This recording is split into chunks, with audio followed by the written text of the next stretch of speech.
Olympic level, and I think that'd be a 10-9 in his advantage. Absolutely. Nice timing on that push kick there from LJ.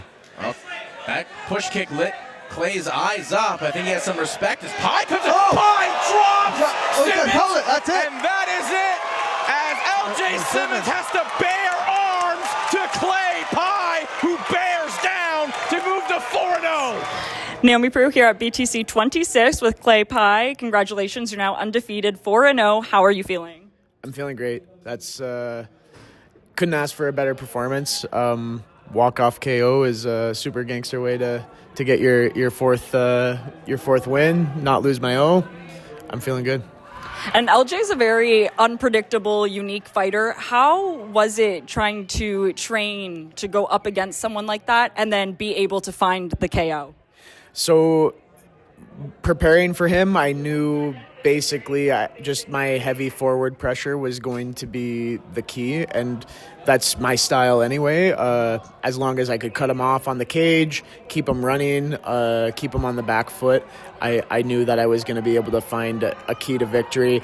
I didn't think it was going to be the knockout, to be perfectly honest. I thought I was going to be able to take him down to the canvas and get a submission. That was what I wanted in my mind, but this was so much better than what I had hoped for. Yes, you did mention that you did want to show off more grappling and get a submission since you do have a couple now TKOs under your belt. Yeah. But when you're in that position and you see like the KO opportunity is there, is it kind of just like whatever, lose all the grappling that I wanted to show off and just go for that KO? Yeah, 100%. I said it in the pre-fight interview. I'm going to take whatever path to victory there is, and I seen an opportunity and I took it. And to be perfectly honest, I didn't think I was going to catch him with the cross. I thought that I was going to set that cross up to get a hook. I thought I was going to go because I just pushed that jab out. I came back with the cross and I was ready to hook right away. And when I came over the hook, I was like looking at him and I'm like, oh, his head's down there already. He just dropped him, right? So just placed the cross well. He didn't have his hands up, and he just fell to the canvas. So you're also coming off a win in September. How excited were you when you found out that you'd be on the next BTC fight just a couple months later? I was thrilled because I've been, like I said, in the cage. I've been in camp all year. I've been training all year, and I mean it shows based on my last two fights finishes. I've been in camp all year, and just fights have been falling through. This guy can't make it across the border. This guy has an injury. This is blah blah blah. This guy's a pussy. Like I just was really really happy to get two of them crossed off my list before the new year. And now I'm excited maybe to take a little bit of a break. But if something comes up, I'm going to be in it. I might be reluctantly in it, but I'll fight if there's a fight, right? So. You also had a few words for LJ at the Boy Fight Club. Can you tell us a little bit more about that for those who weren't there? Yeah, so I mean, his coach is Caesar. And for some reason, they thought it would be a good idea for them to send in LJ for revenge against me. And I knew right away that it wasn't going to turn out well for them. And, you know, it's like a double tap, you know. It's insult to injury a little bit. But still, you know, mad respect to Caesar, mad respect to LJ. They stepped up to the plate. They weren't afraid. They came to bang, and you know, it's hard going up against the bear. Speaking about Caesar, you also at the Boy Fight Club had a little bit of a pro wrestling match up against him. Can you talk to us a little bit more about your relationship with Caesar, and if you speculate possibly a pro wrestling match against him again?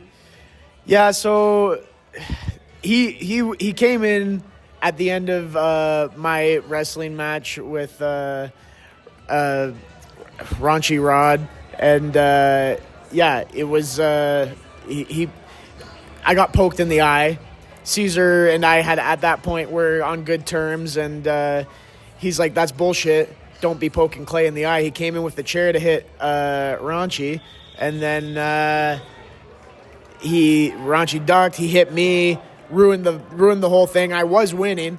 I could have came back from that eye poke, but then he hit me with the chair. It became a no contest, and now here we are. And I have no belt, and I don't know. So then they sent LJ after me after that, and I was like, whatever, man. Like, I don't know. I'll be back for my pro wrestling match, whether it's a rematch against Ranchi or it's a match against Caesar. There's going to be a match, and people are going to have hell to pay. It's a fun storyline. You don't see that a lot in regional MMA. Storylines, social media, you post a lot and make your own edits.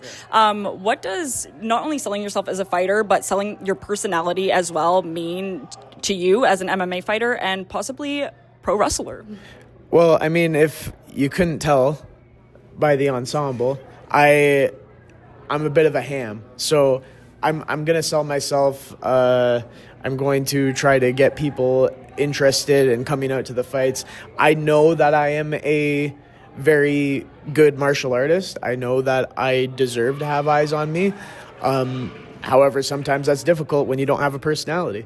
So I've got all the personality. I've got all the skills.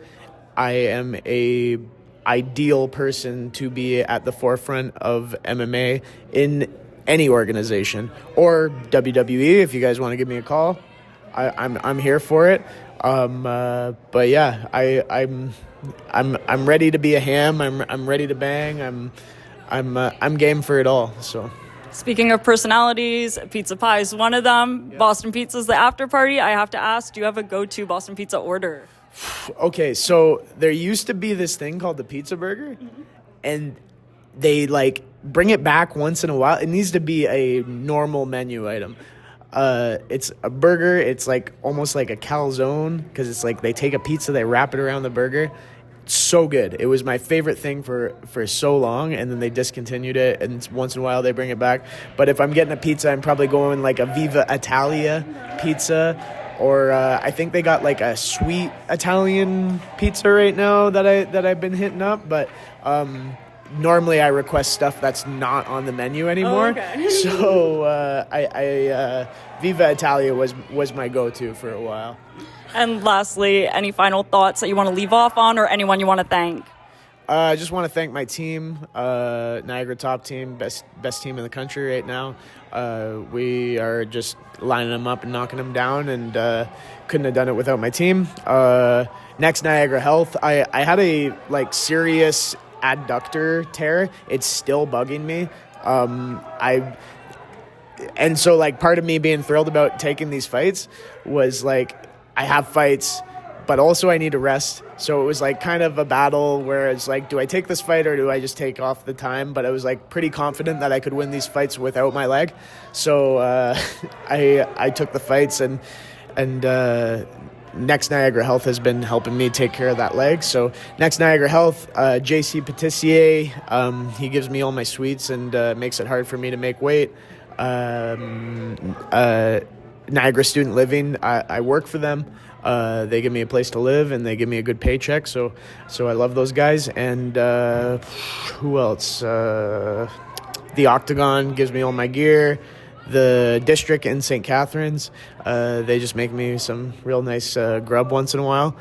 I am definitely Pizza Jerry's. Pizza Jerry's, that's my main pizza guy right now. We talked about Boston Pizza. I do love Boston Pizza. If they want to sponsor me, that's great. But Pizza Jerry's has been there from day one. He's been with the Brock wrestling team, and Pizza Jerry's that's my guy. That's my guy. Thank you so much, Clay. I'm Naomi Proulx for BTC 26.